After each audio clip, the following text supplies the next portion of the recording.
Hasta hace unos meses, la mayoría de noticias que llegaban de Quibdó, Tumaco, Buenaventura y otros municipios del Pacífico venían cargadas siempre con la misma narrativa: una región desconectada, sin infraestructura, con mucha corrupción y azotada por la violencia. Y luego, hace unos meses, pasó esto. Lo último en Noticias Caracol. 2:27 y mucha atención que las autoridades de Quibdó acaban de tomar medidas para evitar la propagación del coronavirus en esa ciudad.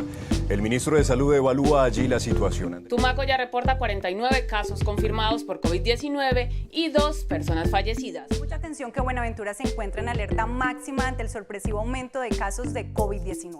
El alcalde de Vallasolano, Ulmer Mosquera Gutiérrez, anunció que fue informado por parte de las autoridades de la salud del Chocó del primer caso positivo de COVID-19 en su municipio. Helfer Andrade Casamá, líder indígena de la asociación Oregua, con preocupación dijo que de los más de 130 casos positivos para COVID-19 en el Carmen de Atrato, al menos el 30% pertenecen a las comunidades indígenas. A las historias de siempre se le sumaron nuevas características: el virus, la pandemia, la cuarentena. Los marginados eran doblemente marginados. No solo era el Pacífico pobre, con las famosas deudas históricas de las que tanto se habla, ahora era un Pacífico en riesgo de colapsar. Y había razones para estar asustados. Solo el Chocó, el departamento más grande, no tenía ninguna unidad de cuidados intensivos en el sector público para el momento en el que empezó la cuarentena. Pero el problema es mucho más complejo, y para entender la crisis en esta región y por qué las soluciones a la pandemia que le sirven al resto del país aquí han fracasado, tendremos que empezar por admitir algo: la pandemia en el Pacífico es culpa de todos. La llegada de la pandemia dejó en evidencia una vez más la difícil realidad del sistema de salud y formación médica en la región. En ninguno de los 47 municipios de la Cuenca del Pacífico existe una sola facultad de medicina, lo que representa el primer reto.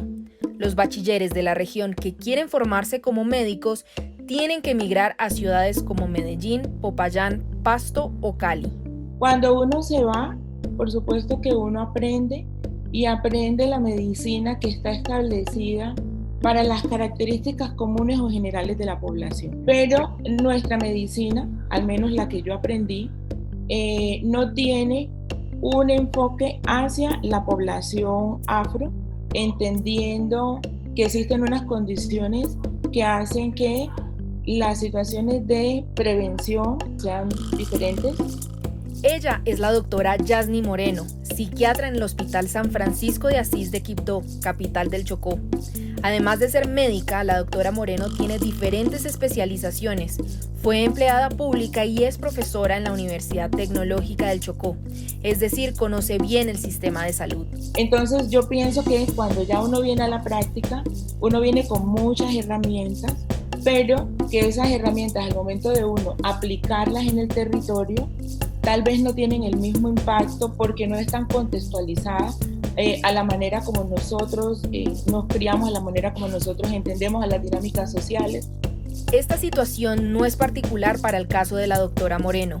Todos los médicos con los que hablamos nos contaron su versión de una historia similar. Como no hay facultades de medicina, el primer incentivo para no ejercerla en la región es tener que irse para poder estudiar.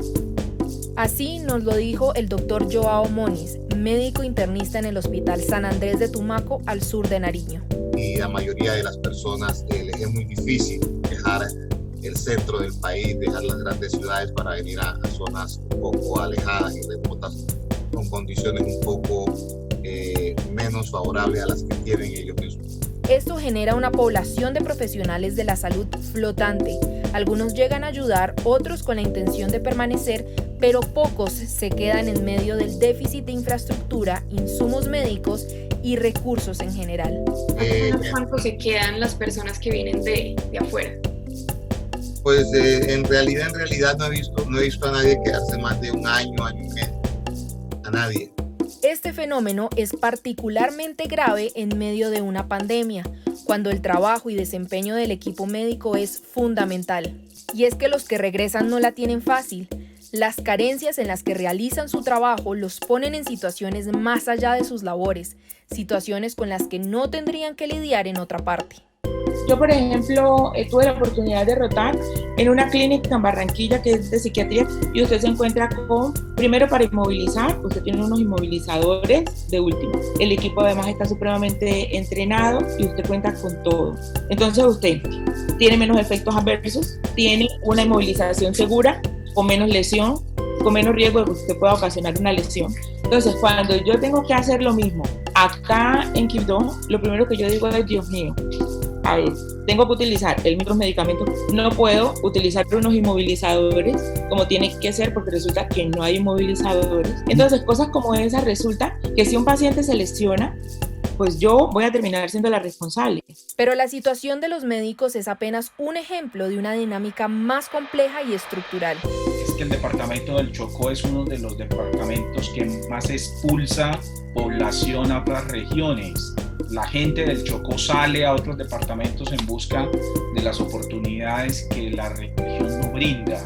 Pues no brinda las condiciones para que la población pueda desarrollarse en condiciones básicas y normales. Entonces me parece que ahí traduce un círculo vicioso y uno diría, yo me voy porque no hay oportunidades, pero si te vas, pues el proceso de transformación no se genera.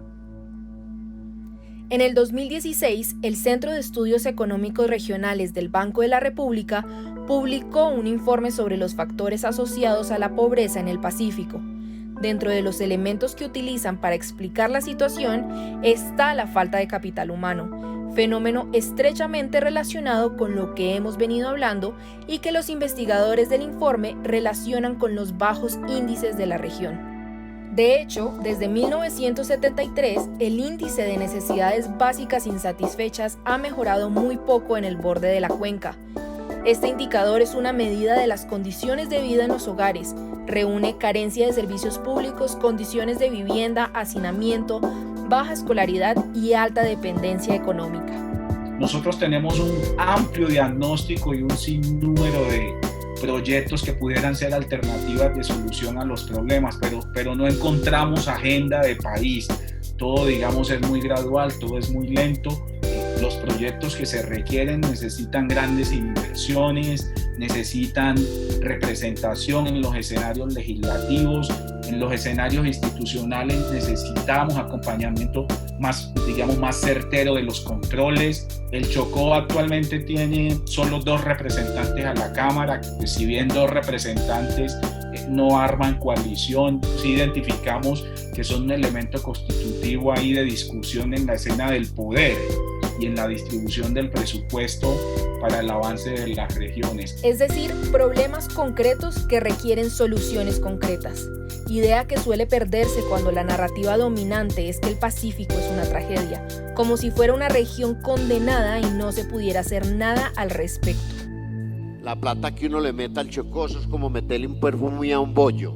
A la clase política del Chocó, yo, y vuelvo y lo repito, no le entrego un peso, porque la clase política del Chocó durante toda su vida se ha comportado mal. En nuestro especial La Colombia Negra, hoy nos trasladamos a Buenaventura, el puerto más importante sobre el Pacífico que está cercado por los corruptos. Muchos de sus alcaldes han saqueado la ciudad y le han quitado hasta el oxígeno a la salud pública. Sus habitantes están sometidos por las mafias del narcotráfico. Queremos empezar contándoles que el Chocó es un paraíso bien podrido, porque los billones de pesos que han recibido se han desaparecido o los han invertido mal. Aunque ha sido la mayor inversión que ha tenido el Chocó en los últimos años, que alcanzaría para hacer 3 túneles de la línea, parece que se me catearon esa plata en cositas. Y todo comienza por los políticos corruptos. Hoy La Colombia Negra, el especial de Mauricio Gómez, llega a Tumaco, en Nariño, el puerto sobre el Pacífico que se convirtió en el paraíso mundial de la pasta de coca, y mientras la ilegalidad mueve millones de pesos y de dólares, nada saca al municipio de la miseria. Su historia es la radiografía del peor de los abandonos.